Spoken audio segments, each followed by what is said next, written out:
Saya adalah Nabi yang diutus untuk mendampingi umat muslim. Viral baru-baru ini seorang lelaki daripada tebing tinggi mengaku menjadi Nabi. Sebagai Nabi yang diutus mendampingi umat muslim, saya adalah Nabi yang memiliki mukjizat.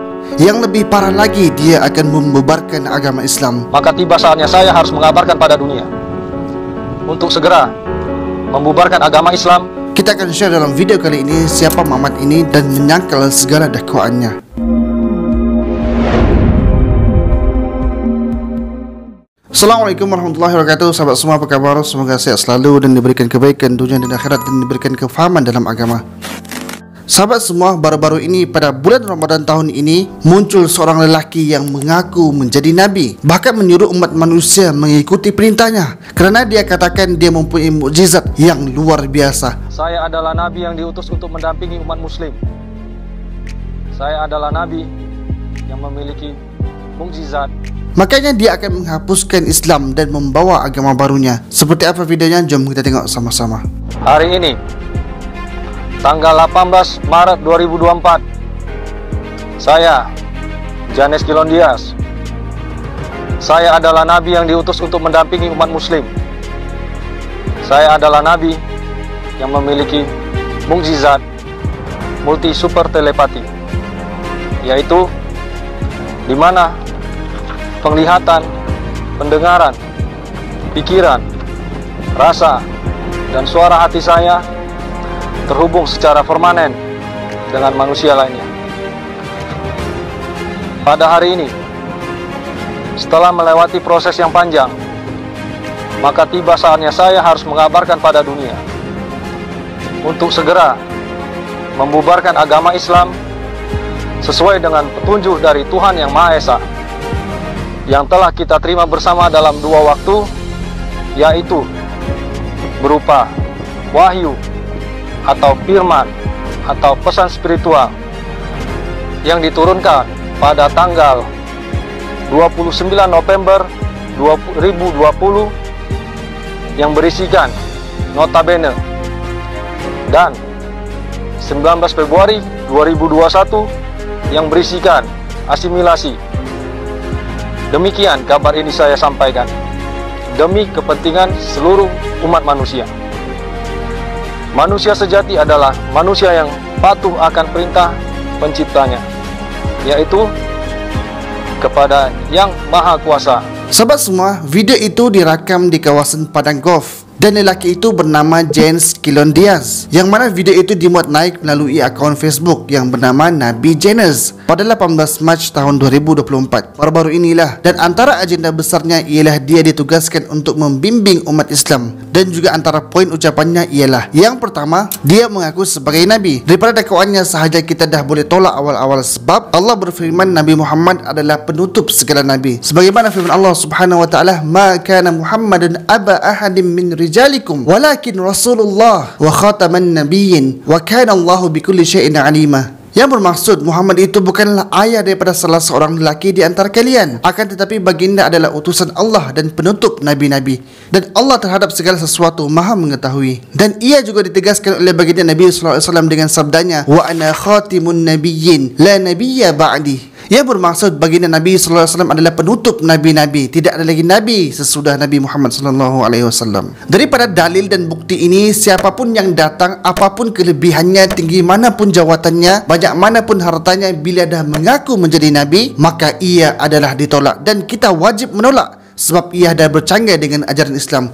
Kerana kelima Nabi itu adalah nabak, memberi kabar gembira, beri berita mengenai ketuhanan, membawa manusia daripada kegelapan kepada cahaya. Dengan mana para Nabi ini diturunkan bersama mereka kitab-kitab dan juga panduan. Sebagaimana firman Allah Subhanahu Wa Taala, "Ya ayyuhan nabiyyu inna arsalnaka syahidan wa mubasysyiran wa nadhira wa da'iyan ila Allahi biiznih wa sirajan munira." Yang bermaksud, wahai para Nabi, sesungguhnya kami mengutuskanmu sebagai saksi terhadap umatmu dan membawa berita gembira kepada orang-orang yang beriman serta memberi amaran kepada orang-orang yang ingkar, dan juga sebagai penyeru umat manusia seluruhnya kepada agama Allah dengan taufik yang diberinya, dan sebagai cahaya yang menerangi. Jadinya sahabat semua, seluruh nabi-nabi mengajak kepada Islam, iaitu berserah diri dan menyembah Allah Subhanahu Wa Taala. Tetapi Muhammad ini pula dia nak membubarkan Islam. Dengan kata lain, dia nak hapuskan Islam. Terang lagi bersuruh lelaki ini ada agendanya sendiri, iaitu menyesatkan umat Islam dan mengelirukan umat Islam dan cuba merosakkan imej Islam itu sendiri. Dan ianya kita boleh ketahui daripada namanya sahaja, tidak menjadi kebiasaan orang Islam menggunakan nama James Kilon Diaz seperti nama Muhammad ini. Nama ini biasanya digunakan oleh orang kafir sahaja, dan kebiasaan nama orang Kristian seperti itu. Tetapi hari ini tiba-tiba pula dengan nama seperti itu mengaku menjadi nabi dan membubarkan Islam. Ini memang perkara yang gila. Boleh jadi lelaki James Kilon ini mendapat arahan daripada mana-mana pihak.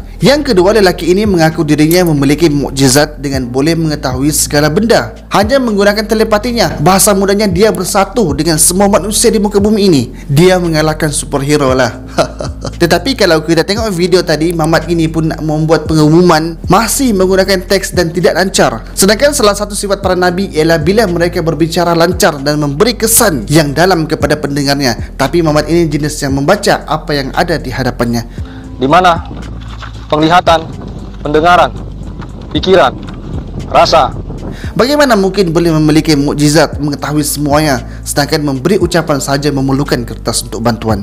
Dan nampak ada sesuatu di sebalik pengakuannya, sebab mungkin dia takut tersilap daripada apa yang ditulis pada kertas itu. Dan mukjizat yang dia klaim pun macam tidak masuk akal dan tidak berguna kepadanya. Yang ketiga, dia nak membubarkan Islam dan dia ditugaskan untuk membawa khususnya umat Islam ajaran sesat, dan mengaku Nabi sebelum ini pun tidak pernah ada yang ingin membubarkan Islam ataupun menghapuskan Islam, disebabkan Islam ni adalah antar agama yang terbesar dan mempunyai jutaan pengikut yang kuat berpegang teguh pada agama. Yang ada hina Nabi pun terus akan dibanteras, dan munculnya para pembela yang akan memerangi para penghina Islam. Ini kan pula nak membubarkan Islam. Tapi tiba-tiba Muhammad ni muncul mengaku Nabi dan ingin pula membubarkan Islam. Lelaki ini confirm ada kat OKU, iaitu orang kurang upaya, kurang otaknya. Sahabat semua, mungkin ribuan dan ratusan orang mengaku sebagai Nabi selepas kewafatan Rasulullah SAW. Yang kita ketahui ialah Musailamatul Kazzab sampaikan dia cuba reka sendiri ayat Al-Qurannya. Termasuklah orang Melayu sendiri yang mengaku menjadi Rasul Melayu dan letak jawatan. Lebih-lebih lagi di Indonesia, jumlah yang mengaku menjadi Nabi sangatlah banyak. Apapun, semua yang mengaku menjadi Nabi akan berakhir dengan tragis dan tidak kekal, kerana apa yang mereka bawa dan ungkapkan untuk mengajak manusia adalah dusta belaka dan tidak ada jaminan pun padanya. Juga mereka membuat perkara seperti itu adalah untuk kepentingan sendiri. Seperti mana lelaki James Kilon ini, yang mana Muhammad ini sekarang dah pun ditangkap oleh anggota polis disebabkan menimbulkan kemarahan umat Islam. Segala mukjizat, segala kekuatan yang dia cakapkan sebelum ini tidak berguna pun kepadanya, dan penangkapannya juga dah membuktikan yang dia tidak memiliki apa-apa kelebihan, sama ada mukjizat ataupun sebagainya.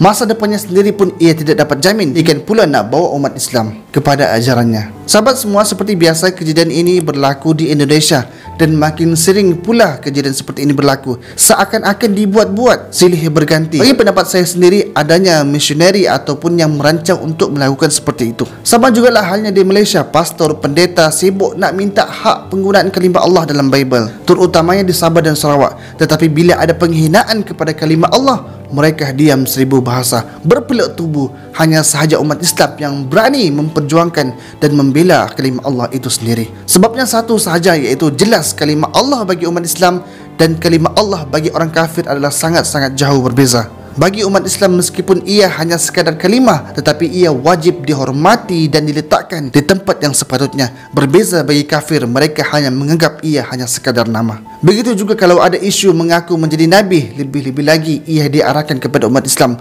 maka sememangnya wajib dibanteras sehabis yang boleh.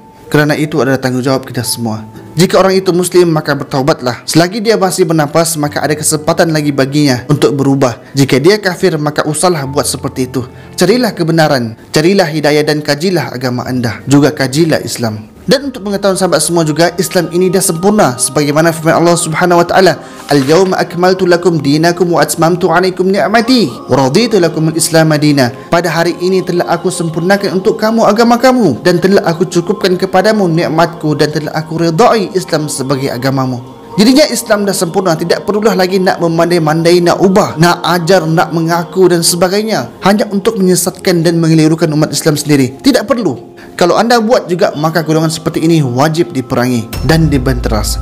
Apapun kejadian sesebuah perkara itu, yang bertanggungjawab adalah pemerintah. daripada perkara kecil sehinggalah perkara yang besar. Dan channel kecil seperti saya ini hanya mampu memberi kesedaran dan memberi sedikit pencerahan. Meskipun begitu, adalah menjadi tanggungjawab kepada kita semua untuk meninggikan kalimah Allah dan mempertahankan Islam daripada puak-puak yang cuba melecehkannya. Jadi cukup sekali itu saja, semoga bermanfaat. Assalamualaikum warahmatullahi wabarakatuh.